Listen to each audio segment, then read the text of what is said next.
quite a lot of experience on boards, and I sat on minor hockey associations, swim clubs, basketball officiating associations. So I've had my share of sitting on boards and on committees, and I know how hard it can be, but I appreciate all of you, and I'm sure most of you are volunteers, and you give a lot of your time, and you don't want to have to deal with all that stuff when disputes arise. So I'm just going to talk to you a little bit about the SDRCC, and then we're going to jump right into the subject, because to be honest, this workshop we can give in 3 hours. The short version is about an hour and a half, and I was told I have 45 minutes. So the SDRCC was created in 2004, and there was a that was struck by the minister at the time, Minister of Sports at the federal level, and the group concluded that due to a lack of fair and consistent policies, or to the improper administration of those policies, athletes and other participants in sport are being disciplined, harassed, and denied opportunities without a recourse to a hearing or an appeal. So out of that, the conclusion, there was a recommendation to set up a system at the national level that would enable the sports system to resolve its disputes itself, rather than having to go to the civil courts. So we're funded by the federal government. We have currently 40 arbitrators and mediators across the country, and they can service in both official languages the sports community, and we're looking to build that roster with a few more arbitrators this year. So we here average 45 to 50 cases per year, and we had a peak last year at 61, so hopefully it's not a trend. Less than 50% of these cases are doping cases. So if an athlete in Canada is accused of a doping violation, that athlete has a right to a hearing before an arbitrator to determine whether or not they breached the rules, and if so, what the sanction should apply. So most of our other cases are linked to team selection, to carding or funding, in other words, of athletes, and to disciplinary issues. Most of our cases are around that. We also have a lot of education tools. We have a kiosk that we go and attend events. If you have kids who are going to the winter Canada Games, they will have seen us at the cafeteria in Prince George, and we also go to other events. We do workshops, webinars, and we have publications online. So I'm going to go right into that, and I'm going to show you my screen, and hopefully you're going to view our website. So on our website, if you go to resources and publication, you have a lot of them, a lot of publications available to you. They're all in PDF. They're all available in English. If you prefer French, it's also available in French. And if you scroll all the way down, you have a document that's called Main Causes of Disputes and Prevention Strategies. That's the PDF version. And we also have an interactive version. So I've already downloaded or uploaded the Prezi presentation. And this is what I'm going to talk about. So here we have, looks like a flower. It's not. But the design actually identifies 5 common causes of disputes. And around them, and it's kind of the image we wanted to project, is on the outside you have prevention strategies. There are 12 of them. And when we look closer at the model, you'll see that for one particular cause of dispute, there might be up to 3 different strategies that are going to help prevent them. Now, you can't prevent all of them. They're a fact of life. But if you implement those 12 strategies, and they're all rooted in good management practices, it will reduce the chances that these disputes will arise in your sport organization, making your life easier and your experience as a volunteer way better. So we're going to, well, I mentioned that they're based in best management practices. So that's what the model looks like. And I'm going to take you through that presentation, and we're going to be able to talk about the different causes and the different strategies. So the first one, I'm just going to introduce each of the causes with a little scenario. So if you want to bear with me, I'll talk to you about the scenario for the first cause of dispute, where we have parents of an athlete who are very unsatisfied with the decision taken by a coach. And they found out that the club has a policy to appeal decisions, and so they submit a written complaint against the coach, and they're asking for his decision to be reversed. So the club administrators, following the policy, they nominate a panel of 3 independent people, and the panel then will assemble and read through the complaint submitted by the parents, and after deliberating for several minutes, the panel renders a unanimous decision to overturn the coach's decision. So the coach, when he found out, was not very happy about that. And then he maintained that the panel did not follow the principles of natural justice, and he threatened the club to go to court for a breach of natural justice. So what we have here is actually a complainant that perceives an injustice. So we have a complainant, the coach, who perceives an injustice in the process that was followed to overturn his decision. So one of the things that you can do we have one of the strategy to prevent that is to have a clear, well-founded, fair, and transparent decision-making processes. And what I'm talking about here is that you want to have policies that are open and transparent. You want to share your policies to your members so that they know what they're entitled to, what they're not entitled to. And you want to make sure that they're easily accessible on your website, on your Facebook page, wherever you think you can make them available to your members. You have to make sure that you consult your members when you change or you amend your policies, because they need to understand the reasons why you're making changes to those policies, and they need to, because they have a vote, they need to understand and agree to the changes you're making. And be clear on the intentions and the purpose of your policies. So use clear and simple language. Ensure the decisions are based on the facts.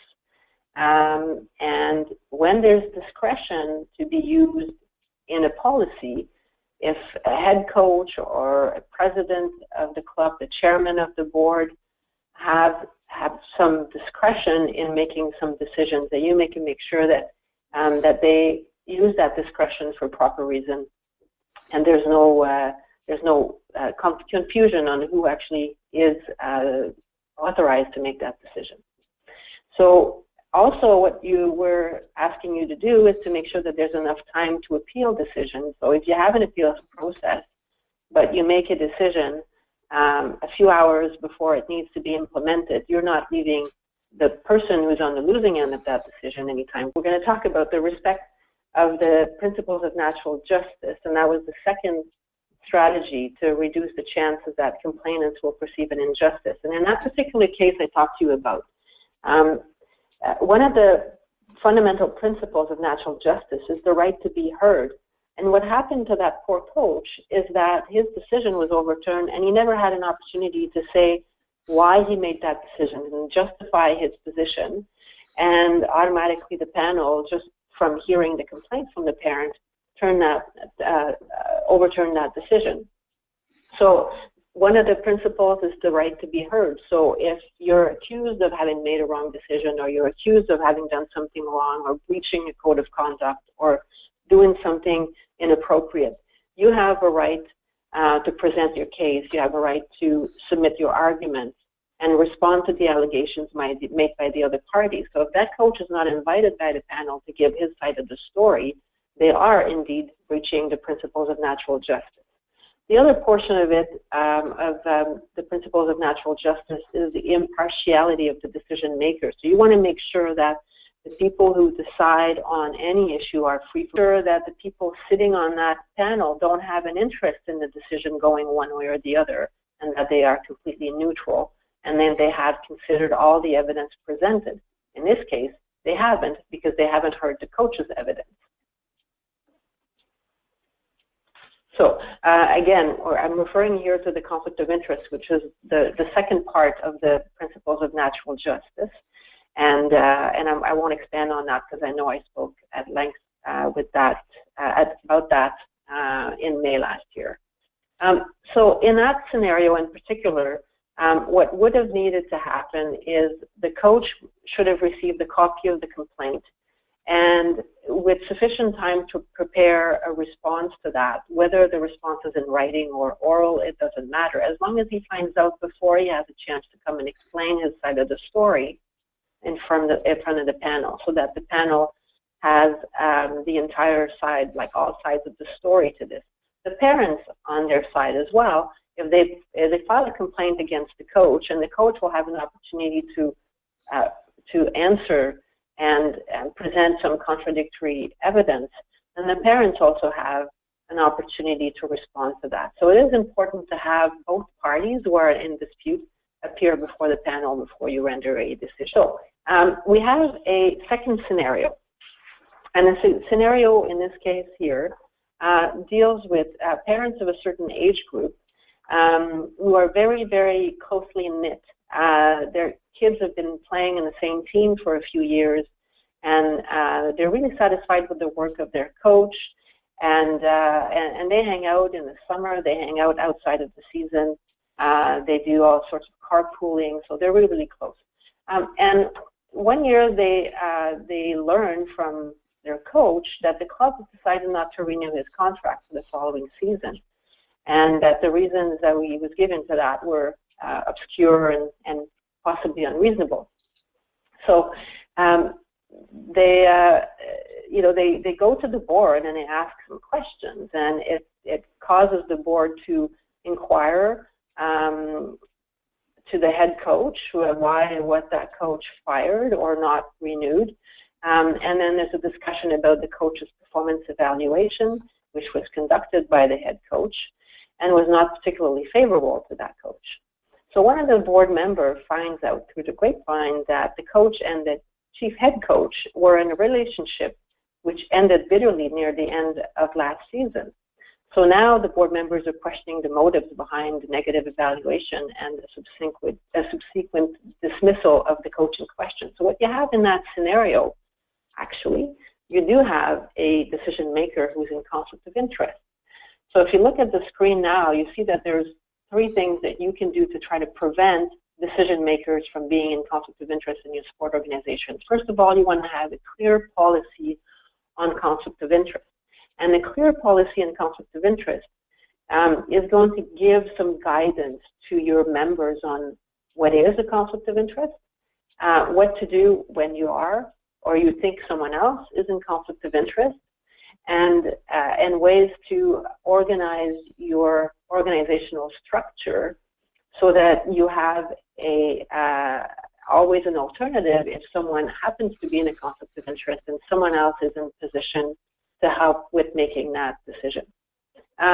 What you want to have in your policy is make sure that you have information for your members so that they don't feel threatened by the possibility of being in conflict. And the smaller the sport organization, and I assume in provincial hockey, local hockey, there's a lot of that going on. People who sit on boards are most of the time parents of athletes.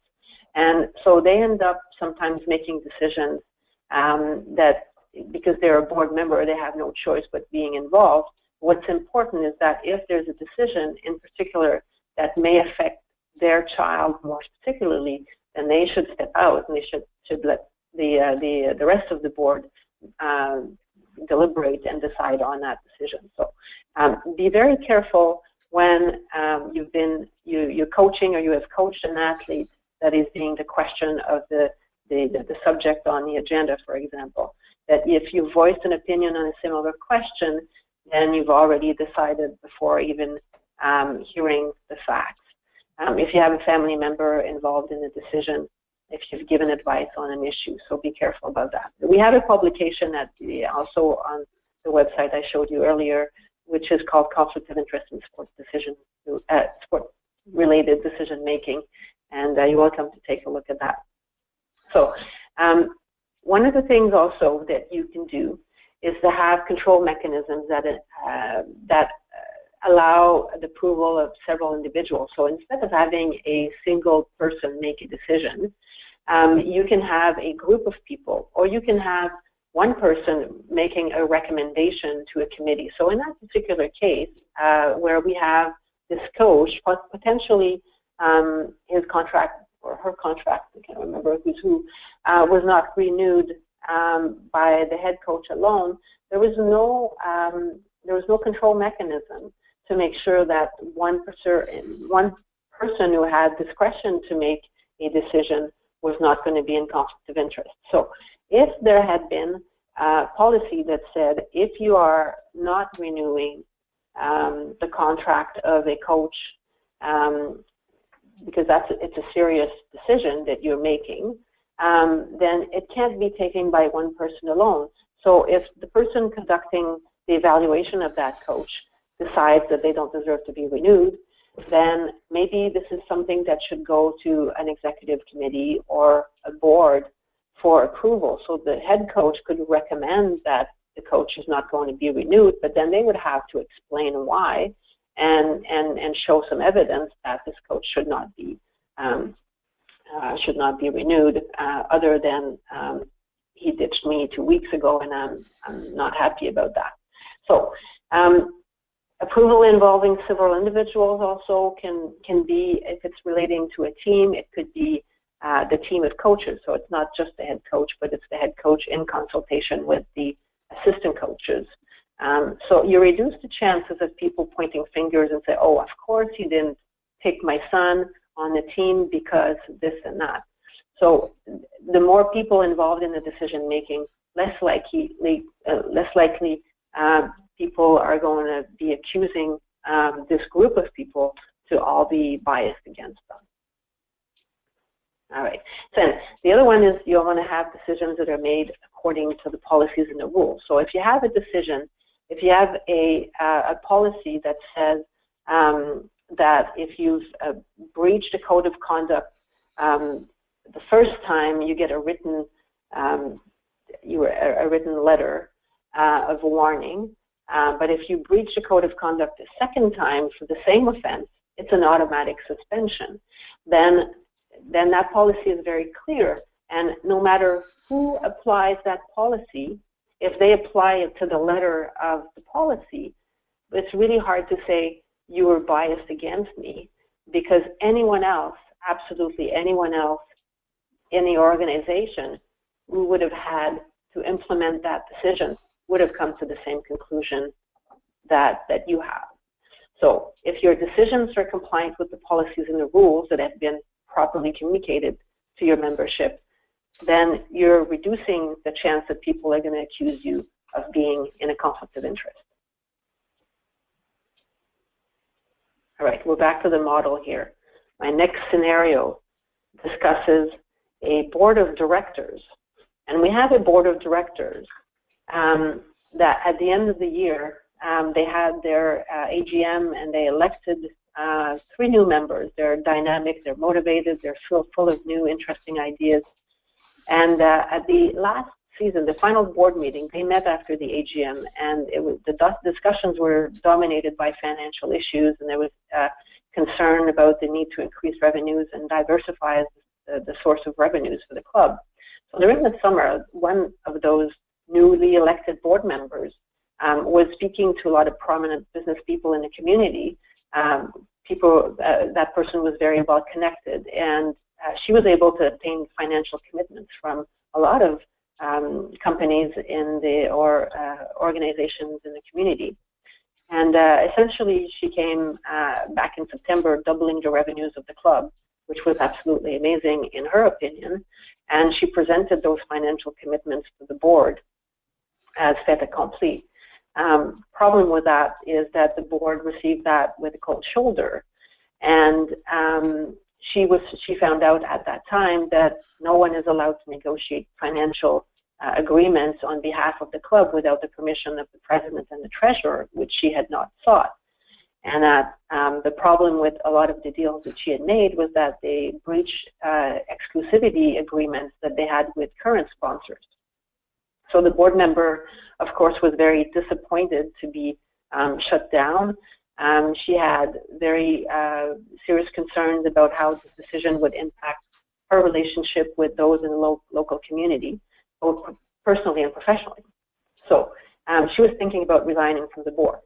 So now we have someone, unfortunately, who acted on its own terms as a decision maker without proper authority or competence. So even though she had all the best intentions in the world, she went out to do something that she wasn't properly authorized to do, probably by lack of knowledge about what her level of authority was and what she had the right to do as a board member. So one of the things you want to do to make sure to avoid that is, I want to have decisions that are compliant with policies and rules. The tricky part is if your board members and people who have decisions to make in your organization are not properly made aware of what those policies and rules are, then you're not properly equipping them with the information that they require to make decisions that are compliant with those rules. So that will take us to, and actually I'm going to go to this training of volunteer and I'll come back to the other one. So one of the things that we want to do is making sure that your volunteers and even your staff members, whoever has a decision-making authority of any kind in your sport organization, should be trained on their level of discretion that they have in certain decisions, what decisions they're allowed to make and what decisions they need to refer to someone else or another authority or the board. And they also need to know what policies they will have to implement. So if they have a capacity to impose a disciplinary sanction on an athlete, then they should know what the code of conduct says and what type of sanctions are appropriate depending on the type of breach that this person has made. So you want to make sure that your volunteers, in this particular scenario, the volunteer, you could probably have that as an excuse. Well, it was the end of the season. Everybody looked forward to the vacations. They didn't have time. They were planning on doing this in the fall. But 3 months elapsed between that, and a lot of things happened, which could be very damaging to the club and to the board member personally and professionally. So a proper training of volunteers is not necessarily to give them a big binder with all sorts of policies. You can have other board members that are paired with them, like mentors, and you could say those 3 new board members, you know, Joe, during the summer, if you have any questions about anything relating to the club, Peter is going to be your contact, and here's his contact information. You can call them, email him anytime something comes up that you'd like to know more how we deal those issues at the club. So don't leave them hanging. Have a one-to-one meeting with them, take them out for coffee, and explain to them how the board functions, what's the authority of these people. So once you've trained your volunteers, of course, and sorry, I have to backtrack because I skipped one earlier, and I apologize for that. So one of the things you like to do also with your board is make sure that you match knowledge with the skills. And this is something that I have to say I do even at work. I do at work as a CEO, and I do also when I sit on boards, is I make sure that people who are asked to do certain tasks are the proper persons to do this. And I'll backtrack a little bit on my experience as a board member at a swim club. When I joined the club, I was actually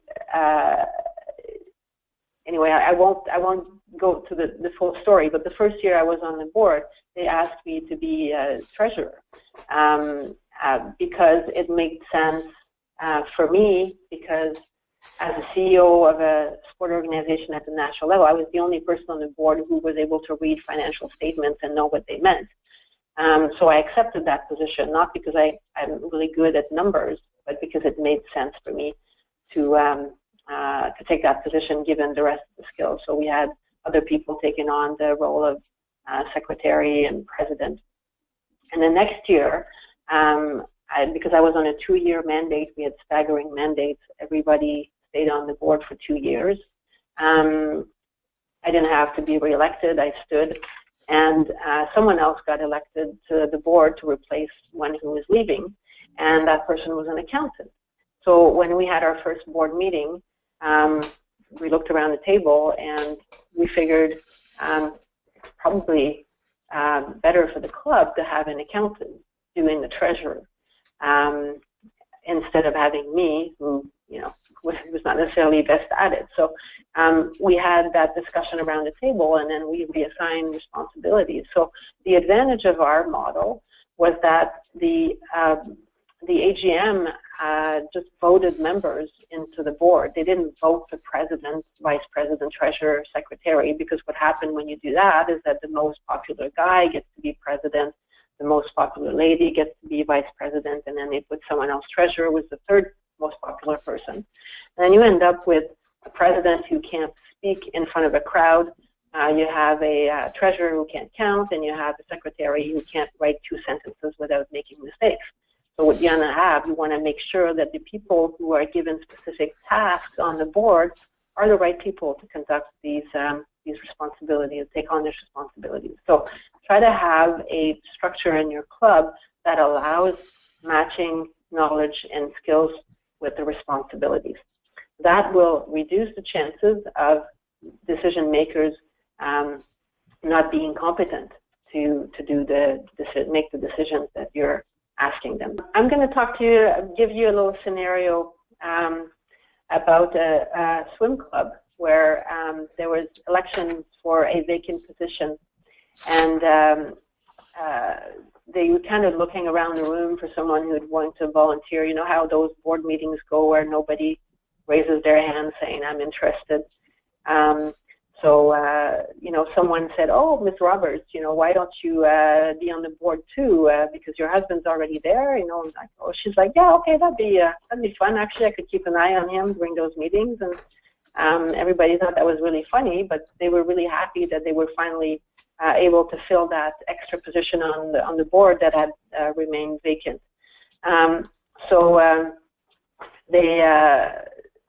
They elected Ms. Roberts, who was also on the board along with her husband. And in the first few months afterwards, there was an issue involving a coach and a swimmer, and both Mr. and Mrs. Roberts were on the disciplinary committee together. And after doing an internal investigation, they suggested certain sanctions against the coach. When the coach found out about that decision, he wasn't very happy, and he emailed the board a copy of the swim club's bylaws, pointing out specifically a section that prohibits more than one parent of a member to sit on the board simultaneously. So he claimed that the sanction that they imposed should be lifted because the board was not in compliance with its own bylaws. So what I have here is a decision maker unfamiliar with the policy or misinterpreting it.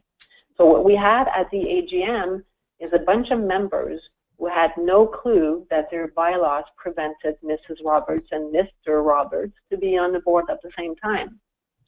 And that actually is a true scenario, not the rest of it, but the AGM part was my first AGM where I attended when my kids were swimming, and I attended the first year, and but I caught that because of my job. I read the bylaws before I showed up at the AGM, and so I raised my hand when they wanted to put the husband with the wife on the board, and I said, you can't do that, your bylaws don't allow it. And they all turned around. I was at the back of the room, of course, not knowing anybody, and they didn't find me that funny that day. It's kind of wrecking their plans. But the thing is, if you have board members and you have a representative of the city sitting in as an observer to make sure that the elections were being conducted properly, and you have all of these members that you cared to send a copy of the bylaws to, which I think was good, none of them had read the bylaws. So you had not only one decision maker unfamiliar with the policy, but all of them, except one. But in that scenario, no one raised their hand to say, this is wrong. What the coach did here, he waited until it wasn't he wasn't happy with what was going on, because it's likely that if he knew about this rule, he didn't say it when it was time to say it at the election. So in a sense, he probably waived his right to object to that, because he accepted all of the decisions made by the board up to that point, except when he didn't like it. So an arbitrator might not be very sympathetic to this coach. But the matter is here that you had someone who was making decisions and voting without even knowing what the policy was. So let's see what we want to do with this. We want to train our volunteers. That's one of the, and I mentioned there's some strategies can help reduce more than one type of dispute. So the training of volunteers, of course, not just the volunteers. That swim club in that particular case for me was smart enough to send me a copy of the bylaws. But do you do that when you invite your members to the AGM? Do you send them a copy of the bylaws to give them an opportunity to be familiar with it before they start voting? That's my question, and sure, I hope you have answers for that. Well-written policies. When you have ambiguous policies and you don't use clear language, you have gaps or contradictions between the clauses, or even between one policy and another policy adopted by the board, then you create confusion, dissension, and then you have people who are asked to be decision makers, but even if they have the best intentions possible, if the policies are contradictory or they're not well written, they have a higher risk of misinterpreting them or having to choose one policy over the other because both of them are saying something different. So you want to make sure that your policies are well written, clear, simple language. They have no gaps, so there's no what-if scenarios that fall through the cracks, and that they're consistent internally. So between clauses within the policy, nothing is contradictory, but also that it's not contradictory to other policies that you may have in your sport organization.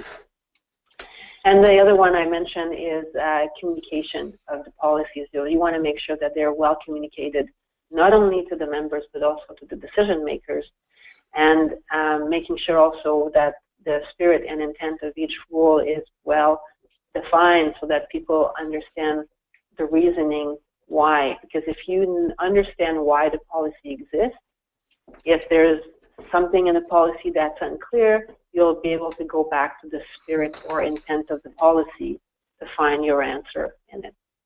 So make sure when you communicate the policy that you send it to as many people as possible. Make them accessible, direct email publication, give them a copy when they become a member. All right, so we're up to our last scenario now. And the one I'm going to talk to you about is a figure skate that works on an exchange program with, so it's a club from Ontario and a club from Alberta. And they actually have an exchange whereby there's a few athletes that go from Ontario to Alberta for a few weeks and the other way around later in the year. But what they do is they put together, well, during the exchange program in either province, they put together a big show and they sell tickets, and it's a big fundraiser for the club, and it's really exciting because it's a mix of the two clubs. But it's been going on for a few years, and it's gaining a great reputation in both communities. So in making sure that the program was very strict and well respected and got some good sponsors, they had some very, very strict guidelines and rules regarding the conduct of the participating athletes. Well, this past year, when the Albertans were in Ontario, one of the athletes was caught sharing and drinking alcohol with an athlete whom she was billeting, with whom she was billeting. So the board of directors of the club find out that unfortunately it was the daughter of one person on their board of directors, which made it all more tricky to handle. So the board of directors decided to reprimand the athlete and not to allow her to participate in the show, and they warn her that there will be zero tolerance in regards to her behavior when she's in Alberta. So there was another parent in the club that heard about that decision and objected to it and was very, very upset because 5 years earlier, her daughter, at the time a club athlete, was found smoking a cigarette in the company of her billeted athlete, and the board of directors not only reprimanded her, but kicked her off the team of athletes heading to Alberta. So she's saying that the board of directors was unfair, that they had been biased, and were more lenient in this case, probably because the mother of the athlete in question was on their board. So that's the scenario. It's a loaded scenario. But what it speaks to is decision-making inconsistent over time. So in one particular case, you have an athlete who was completely expelled from the exchange program, whereas the other one was given a warning and still sent to the other community for the exchange program. So one of the things you need to do, first of all, is whenever you have a decision to make, you have to base it on facts. In this particular case, and the scenario doesn't say exactly how that happened, but we don't know if the example I give is if the athletes who drank alcohol did so because they hang out in the kitchen and they see the bottom of a bottle of wine that's left there inadvertently by the parents, and they thought it was really cool if they could just take a taste. So that's the extent of their crime, is they took some alcohol that was left over on the counter. Whereas 5 years later, that athlete who smoked a cigarette, she actually went to the corner store with fake IDs, and she procured herself illegally cigarettes, and she went to smoke them behind the barn with her friend. And that's her crime, which the first one would be more of a crime of opportunity, whereas the other one was a premeditated crime. So those two don't carry the same sanctions in the criminal world, and they would not probably carry the same sanction in a figure skating club either. So you have to look at the facts and make sure that you have the right set of facts to make decisions that are consistent. And consistent doesn't mean that it's always the same decision, but that each decision is based on the facts and is consistent with others that have been made before, in the sense that if it deserves a more serious sanction based on previous sanctions that were handed, then you have to make that decision more serious, that sanction more serious.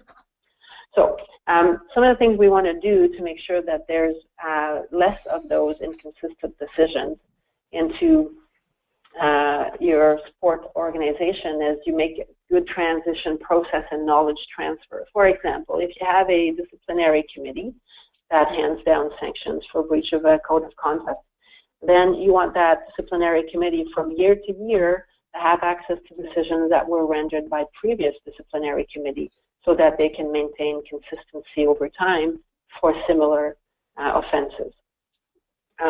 So we've talked about this already, making sure that you have a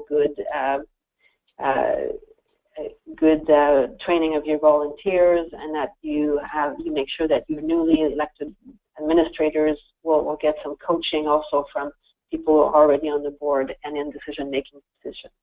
On the board of directors, for example, it's good to have some overlap of mandates.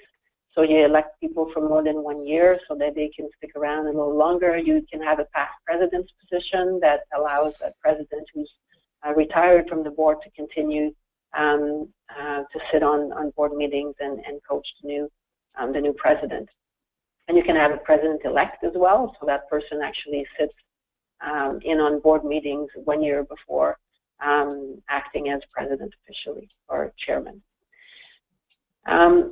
So you want to have well-kept minute books. You want to make sure that if you want decisions consistent over time, you want to make sure that your administrators will have access to previous decisions rendered by this board. And I'm sure some of you will recognize this, but when you sit in a board meeting and there's a bunch of new administrators that came in and they're really motivated and they want to change the world, and they come up with all of these things that you discussed last year or 2 years ago, and they're coming back with the same solutions that you know you've tested and won't work.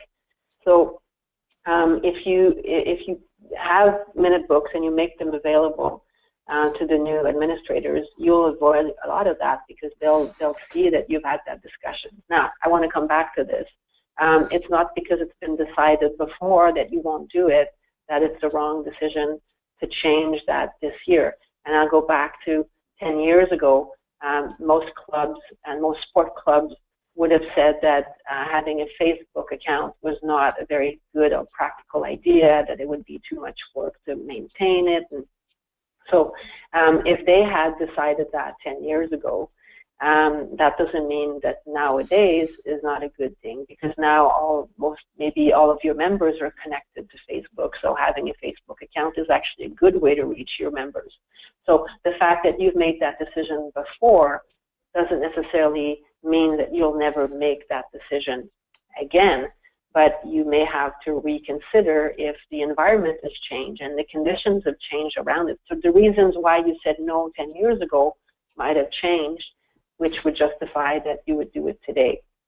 But if you don't have access to those discussions, it's really hard to know why they haven't done it yet.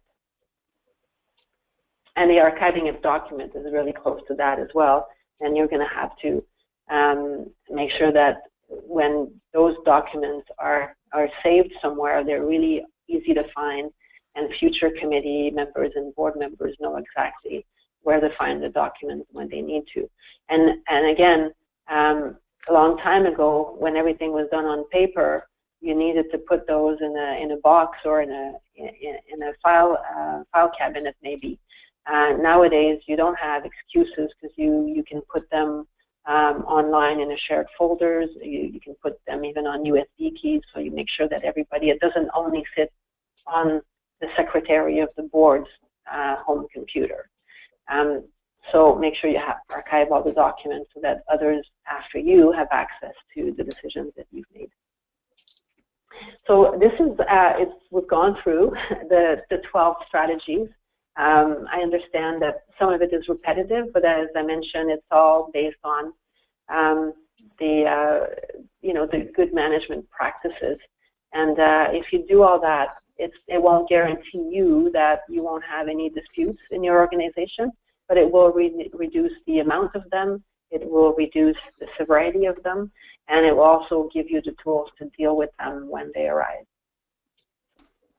That's great, Marie-Claude. Thank you very, very much. There were a couple of questions, and I think I'll just read two of them, and I think they're actually pretty good.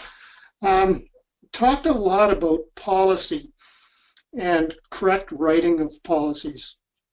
Is there a place where someone might find templates for certain types of policies, or some sort of a compilation of what other places or sports have done with, say, player selection policy or something like that?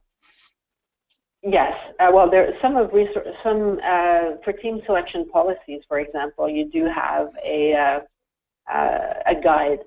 It's not a template, it's not a model policy, but it's a guide to developing a sound team selection policy. But you can also look at other sport organizations. If you're a local organization, you could look at provincial organizations. You can browse the website. You'll see a lot of them. They're not all good, of course, so you have to decide which one you're going to use as a model. But you have a lot of organizations also that have invested money and consultants and lawyers' time into developing their policies. One of the things that it's funny you should ask that, because we're actually working on that at the SDRCC now, is to develop a few templates of standard policies that we think that most organizations probably are mandated to have. Disciplinary code of conduct, internal appeal we have already on our website, and harassment, and we're preparing that. We're going to have them online really soon, we hope. But I think you can certainly look at what others are doing and build on that. And be careful though, if you do it like a save as of an existing policy, you have to make sure that it fits your needs and the way your organization functions, because there's a danger in doing a save as and just replacing the name of the organization. because if you adopt a policy that says a number of things, then you're bound, once it's adopted, to implement those, and they could be very costly. They could require you to have way more people than you think helping you on this. So that would be my advice to you. If you want to use a model that's already in existence, make sure that it fits the size of your organization, the resources of your organization, and that it makes sense. It doesn't contradict policies that you already have in your organization. The second question deals with time. Players always want to play the next game. Coaches always want to coach the next game. Have you got any comments on the time of process for the solving of these issues or problems? Yeah, it would be, I would think, if I had an example to give, I would probably use that of doping violations. And what happens is, if there is an Olympic Games, the athlete is supposed to be going to the Olympic Games, and they're handed an accusation of a doping violation in the weeks prior to the Games. And if you wait until after the Games before you hear their case, then you're causing an injustice, because if that person is later cleared, you've taken from them the opportunity of participating in the Olympics.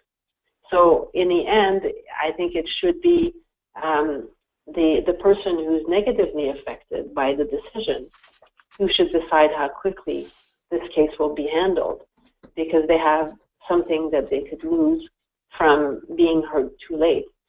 We have this in team selection matters when we have a plane leaving in 2 days, and if we wait for 3 days later to hold the hearing, then the plane will be gone. And if the person who appealed the decision and wanted to be selected in the team was actually correct in their claim, then it's too late to send them to that event. So I think that the person who is negatively affected potentially by the decision that is being considered or appealed, then that person should decide how quickly. And if you don't, and this is a part of the rules of natural justice, you're entitled to a timely hearing. And if you wait beyond and that person ends up being cleared of any wrongdoing and they've missed a game or they've missed a season, then you're causing an injustice. So sometimes in doping cases, I'll tell you, even though you know, they really, really want to go to the World Championships, and it's really important to them, when they realize the amount of evidence they need to put together and how they put together the best defense for them, they realize that maybe it's better not to go to the World Championship and take my time and make sure I do my case properly so I have better chances of being cleared. But in the end, it is the athlete who decides how quickly, based on how ready they are to proceed with the accusation and to prove them wrong. The concept is the longer you wait, the more harm you're causing if that person in the end you find is not deserving of the sanction. And I can add something, is that in certain situations where, depending on the nature of the breach of the code of conduct, maybe if you think it's going to take longer, then you let the athlete continue to play until the decision is rendered, and then any sanction would take effect after the decision is final and rendered by the committee. So those are different options you need to consider. There are pluses and minuses in both cases. But as much as possible, you want to respect the rules of natural justice and making sure that they are entitled to a full hearing in a timely fashion and an opportunity to defend themselves. Again, thank you very much. I know it's nearing 11 o'clock in the evening out your way, so your dedication to our cause, anyways, is very much appreciated. If I might say, your your presentation tonight was clear, it was articulate, and it was on target. I think these are situations that our people deal with, and it sort of comes with the territory of being an administrator or involved in governance of an organization, and can never be taken lightly. And I think we're lucky that we have the CDRCC and yourself to represent that end of, in this case, sport that is not always nice and easy to deal with, but it's really important. And I think on behalf of everyone, thank you very much for spending an evening with us. Thank you, Bill, for organizing this, and thank you to everyone who showed up. And